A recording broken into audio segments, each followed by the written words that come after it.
Nuovo aspetto e nuovo nome, sarebbero ben due le novità in arrivo per lo stadio Euganeo. La prima, quella riguardante il look, non è di certo una novità. Il restyling era già stato approvato dal CONI, ma ora vede anche il via libera della giunta comunale di Padova al progetto esecutivo del primo stralcio di lavori, quelli che riguardano la curva Fattori e la realizzazione dei due palazzetti. Entro luglio dovrebbe essere pronto il bando e i lavori, dopo la scelta delle offerte, dovrebbero iniziare a fine ottobre.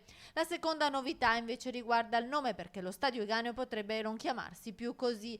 Ci sarebbero già in corso delle trattative tra l'assessore allo sport Diego Bonavina, la società biancoscudata e i tifosi. In pole position il nome di Puggina, in onore del presidentissimo Marino Puggina, morto un mese fa a 99 anni. Le altre ipotesi sono Nereo Rocco, che già dà il nome alla via che porta allo stadio Euganeo, oppure Gildo Fattori, radiocronista, a cui invece è dedicata la tribuna degli Ultras, oppure Aurelio Scagnellato, storico capitano biancoscudato tra gli anni 50 e 60. Infine un nome caro alla città, Stadio del Santo. Intanto a Lugano il 30 giugno si giocherà la prima partita casalinga della Padova, che affronta il primo turno di playoff di Lega Pro contro la San Benedettese.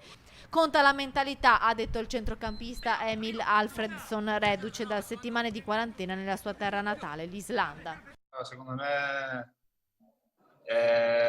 bisogna arrivare proprio pronti mentalmente e fisicamente. Penso che, sai, una partita così secca c'è tutto, c'è tutto da giocare. Noi andiamo lì con la mentalità di vincere